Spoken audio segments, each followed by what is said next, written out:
Hai brosis, ketemu lagi bareng aku Grace Wilson. I hope you guys doing healthy and awesome. Hari ini aku mau ngajakin brosis jalan-jalan ke Ubud buat refreshing.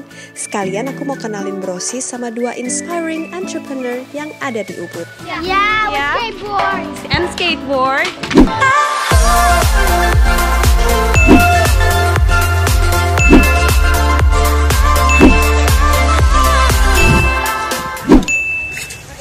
Sekarang aku sudah ada di Titi Batu Ubud Club.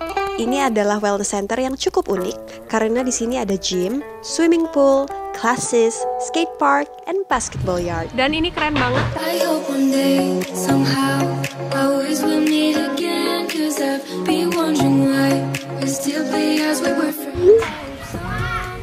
Skate parknya keren banget, brosis. Just share love one day. So you guys are playing scooters? Yeah, Yeah. skateboard. And skateboard.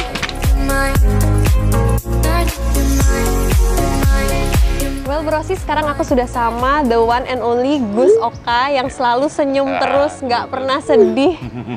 Dari pertama ketemu aja udah langsung nyengir loh. Nggak pusing beli sama pandemi nih? Ya, pertamanya ya karena kita memasuki sesuatu yang kita tidak tahu kan. Nggak khawatir, Nggak khawatir. nggak sempat kepikiran buat ganti model bisnis baru. Nggak. Kayak mungkin lebih ke take away food apa segala macem. Ya, nggak pernah kepikiran. Itu sesuatu yang temporary, Oke. yang semua orang lakukan. Jadi namanya emergency. Emergency itu bukan sustainable. Iya. Emergency itu sesuatu yang sementara supaya kita bisa aktif. Dari kemarin waktu pandemi itu kan pasti ada dampak sendiri ya. Tapi yang saya mau tanya sebenarnya bukan dampak ke usahanya Beli Gus aja nih, tapi dampak ke sosial di sekitarnya. Seperti tim dan staff. Apakah Beli Gus ada memberikan empowerment atau apa yang Beli Gus kerjakan untuk mereka?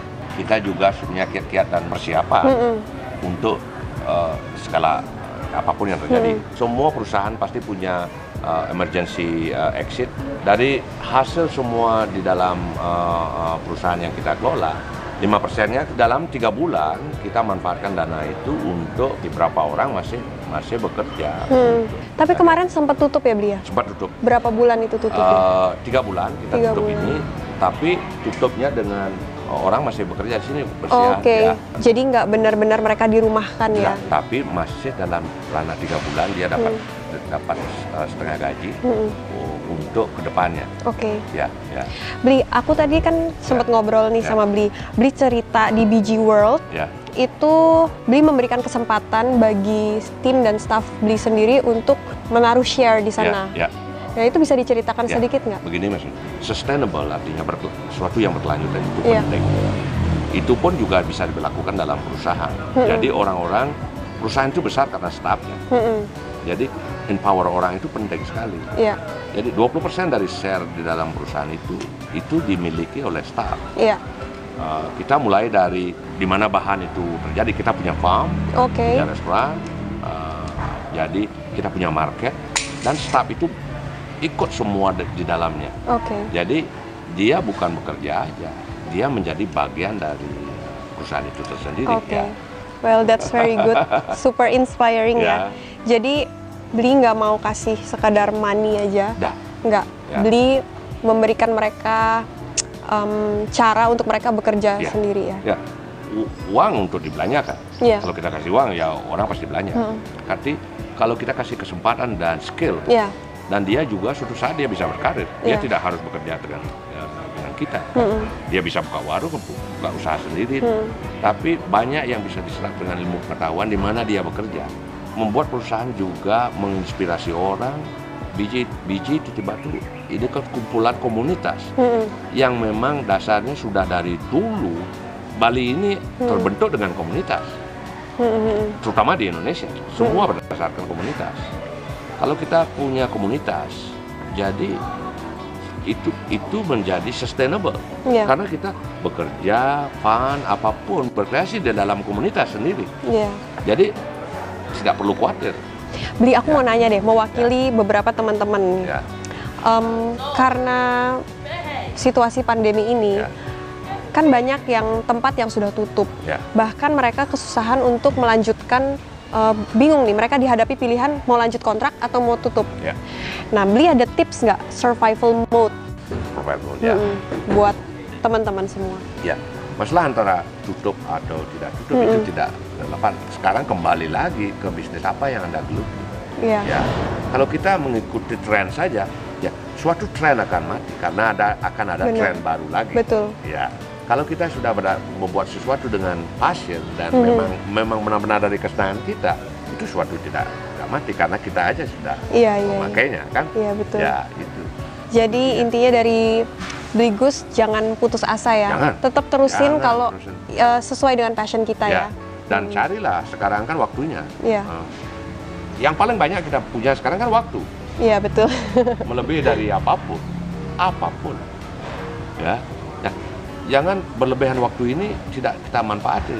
Karena kelebihan ini akan hilang. Iya. Namanya aja lebih. Sesuatu yang kelebihan akan hilang. Pasti hilang. Tidak berguna. Iya. Jadi buat Brosis, jangan putus semangat, terus stay inspired and stay positive buat ngelakuin semuanya, buat bisnis-bisnisnya juga. Well, thank you banget loh Beli Gus, thank you banget udah inspire kita semua.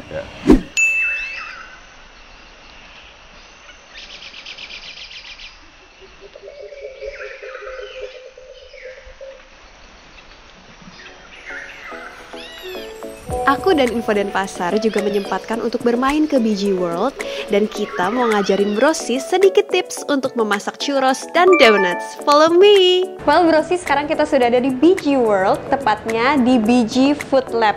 Dan ini saya sudah dengan Mbok Yan dan juga Mbok Ani. Nah, hari ini kita mau sedikit masak-masak nih. Bisa dijelasin nggak kita hari ini mau bikin apa? Pertama kita mau bikin donat, tepung, susu, butter, telur, kuning telur, gula, sama yeast. Oke, lalu kedua kita akan bikin churros. Wah, mantep nih. Ini ada air sama butter. Oke. Telur, tepung, garam sama gula. Oke, jadi yang membedakan kalau churros nggak pakai yeast ya? Oke deh. Oke, kalau gitu langsung kita masak aja ya. Nah, si churros ini udah dimasukin butter ke air. Gunanya biar apa ini? Butter kok harus dicemplung ke air? Kita buat ngeluncur dia dulu. Oke. Jadi kita mau bikin si butter ini cair dulu. Saya adukin ya.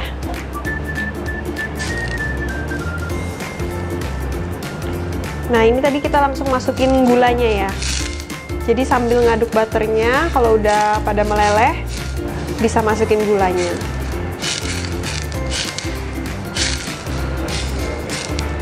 Nah, sekarang kita udah ada adonan yang setengah matang nih Brosis. Tinggal goreng aja. Tinggal digoreng aja.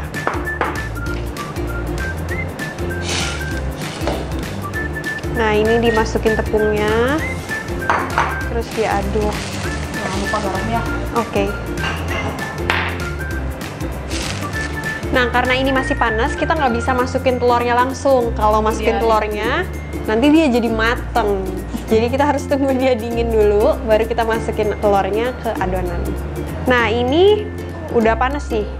Nah, ini adalah churros yang sudah setengah matang tadi.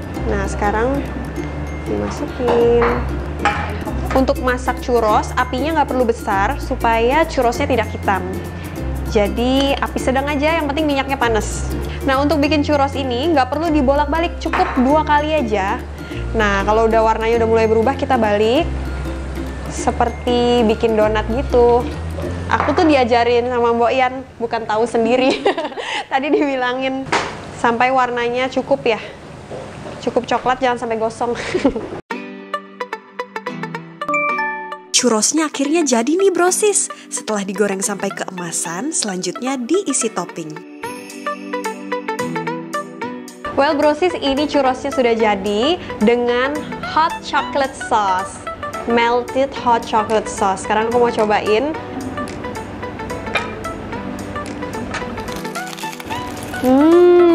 Kedengeran nggak?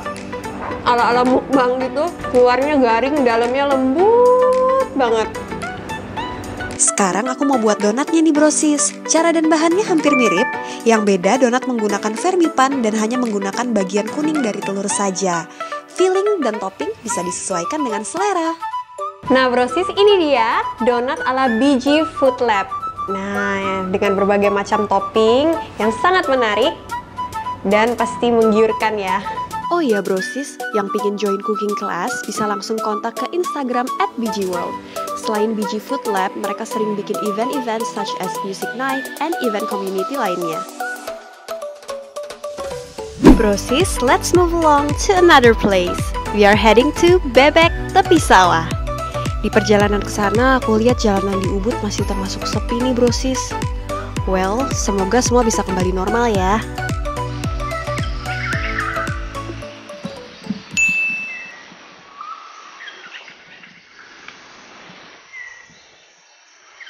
Well brosis, ini dia suasana di Bebek Tepi Sawah. Nah, suasananya yang asri, banyak pohon-pohon, hijau. Dan juga aku baru sadar ya, Bebek Tepi Sawah tuh tempatnya jarak antara mejanya itu jauh-jauh. Memang dari dulu udah begitu. Ada ayunan.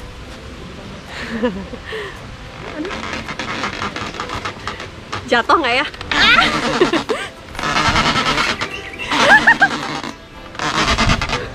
Ini enak banget buat ngumpul sama keluarga di sini sih. Kayak family time gitu.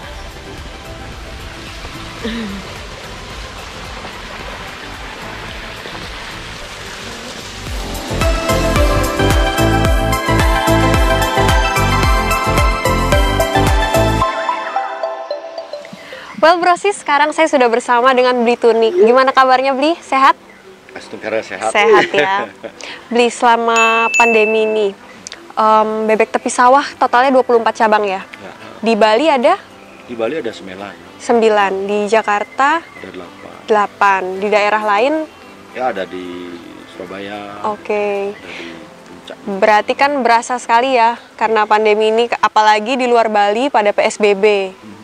Nah, gimana tuh Bli, saat pandemi tuh apa saja yang dilewati? Dampak-dampaknya? Ya, jadi waktu pandemi itu udah pasti kita tutup ya. Jadi restoran juga kita tutup, pegawai juga terpaksa kita rumahkan sementara. Nggak hanya di sini, yang di pusat, di cabang-cabang juga. Di semua di Bali juga kita tutup, terus cabang lain. Oke, dan ini baru buka per tanggal 1 Juni kemarin. Nah, kalau yang di luar Bali? Yang di luar Bali, ya, terutama di Jakarta, mereka juga tutup. Jadi baru mulai buka minggu lalu ya, mereka buka. Nah, itu pun juga sekarang terbatas karena kebanyakan beberapa cabang itu ada di mall-mall tempat. Nah ya, mall pada tutup juga ya Bli ya. Iya. Kan kita sudah memasuki fase new normal nih. How do you adapt with this new normal? Kira-kira ada kiat apa aja yang sedang Bli persiapkan, khususnya di bisnisnya? Kalau protokol kesehatan kan saya lihat tadi semua sudah melaksanakan ya. Udah pakai face shield, di depan juga harus cuci tangan. Kalau untuk bisnisnya sendiri, kira-kira apa aja yang Bli siapkan? Ya, karena kebetulan juga di tempat kita, terutama di Ubud, di Sawah, jadi kita juga berani untuk memutuskan untuk buka restoran. Ya, karena pertama dari segi market, ya, memang dari dulu pasar kita adalah domestik lebih banyak. Oke, lokal kan, ya berarti ya? Ya, lokal dan orang Jakarta juga. Cuman mainly sekarang ini ya orang Balinya sendiri. Oh iya. Ya, lokal. Jadi pada saat sekarang seperti ini udah pasti kita menyiapkan beberapa promo seperti paket-paket gitu juga. Ya, jadi dengan harga yang mungkin lebih terjangkau. Jadi sebenarnya sih bukan lebih kepada kita untuk money oriented cari untung aja, enggak sebenarnya. Karena dari satu segi kita membuka usaha ini juga berani mulai membuka, karena kita ingin tetap support untuk staff-staff kita biar nggak terlalu lama. Berarti ada social responsibility juga ya? Social responsibility juga dan melihat kemungkinan yang baik. Ya seperti contohnya mungkin saat anjuran pemerintah kan bilang kalau kita buka mesti protokoler udah lengkap. Terus kedua dari segi building juga tatanan layout restoran juga kita udah dari desain awal emang sudah jaga jarak. Iya, gitu. betul. Jadi masing-masing building itu udah diatur jaraknya, bangunan ruangannya, karena untuk privacy juga kan. Iya. Yang selain itu juga karena lingkungan yang menunjang juga, gitu. Jadi karena tempat kita besar, jadi udara masih bagus, lingkungan masih bagus, dan kebetulan selama during we close, kita tutup, dan memang kita masih tetap mengadakan gotong royong untuk tetap mengacu pada kebersihan lingkungan, menjaga kebersihan tempat-tempat alat-alat segala macam. Jadi itu masih berjalan selama kita tutup. Gitu. Bli, aku mau nanya nih untuk tips ke Brosis. Kalau ada kejadian seperti ini lagi misalnya, kira-kira survival mode apa yang bisa diaplikasikan nih? Ya kita berharap kan nggak akan ada kejadian kayak gini lagi ya, karena ini sangat merugikan banyak pihak. Tapi juga mungkin buat kita jadi bisa reflect lagi ya. Ya, jadi sebetulnya kalau saya sendiri ya dari pengalaman ini kan sebetulnya boleh dibilang tidak ada yang siap. Ini tidak hanya di Bali, di seluruh dunia ya. Jadi tapi paling tidak satu hal yang saya pelajari adalah ambil hikmah dari kejadian ini, bahwa memang pertama kita harus menabung. Oke, berarti survival mode-nya menabung dari awal ya? Harus menabung dari awal. Terus kedua, saya percaya betul di setiap kesulitan tuh, di setiap kesempitan pasti ada kesempatan. Nah, jadi satu lagi, karena kebetulan saya juga suka baca, saya beberapa baca hal tentang mungkin setiap orang tidak punya gaji saat ini, tapi setiap orang punya rezeki. Ya, jadi saya pikir kalau kita mau berusaha, udah tentu dan melihat dari zaman sekarang ini kan udah zaman sosial media, kita bisa belajar dari sana. Jadi contohnya kerjasama dengan beberapa teman-teman yang mungkin bergerak di bidang sosial media gitu, untuk melihat kembali, mereview kembali apa sih skill kita selain yang udah kita lakukan. Jadi sebetulnya banyak kesempatan yang saya lihat. Nah, kebetulan Di kan juga bergeraknya di bidang food industry ya, food and beverage. Ada tips nggak buat Brosis yang melakukan usaha khususnya di bidang makanan supaya last long, nggak cuman saat ini aja, saat pandemi aja? Karena bebek tepi sawah sudah berapa tahun, Bli? 21 tahun. 21 tahun. Ada tips nggak buat Brosis? Ya, sebenarnya kalau tips sih terus terang aja mungkin agak susah ya kalau kita bicara spesifik. Tapi yang jelas, yang paling penting itu adalah bagaimana kita make sure market apa yang kita mau ambil. Nah, jadi kalau kita bicara bebek tepi sawah, kebetulan memang dari awal kita buka, seperti saya bilang tadi, memang market kita adalah domestik dan lokal. Ya, jadinya saat ini mungkin tidak ada tamu mancanegara, tapi kita masih bisa survive karena masih ada tamu domestik, khususnya orang Bali yang masih ada ke sini. Jadi dari segi makanan pun ya kita mungkin tidak terlalu mengikuti tren, tapi bukan berarti kita tidak melek dengan inovasi. Jadi kita juga mengikuti gitu, tidak boleh terlalu diam-diam saja. Jadi banyak hal yang mesti kita perhatikan, jeli melihat market juga. Sudah tentu harus punya karakter dan ciri khas. Jadi tidak boleh berubah-berubah. Jadi jangan hanya ikut tren aja. Gitu. Betul. Berarti mungkin Brosis bisa melakukan segmenting marketnya apa, terus perjelas produknya apa yang dijual, dan itu bisa jadi image dari brand atau nggak produk tersebut ya. Well, thank you so much loh, Bli Tunik. Thank you so much waktunya dan informasinya.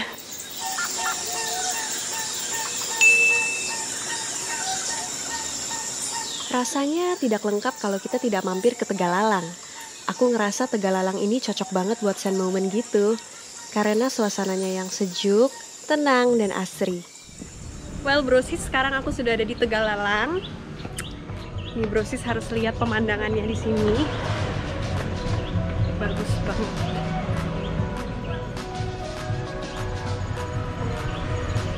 Tuh.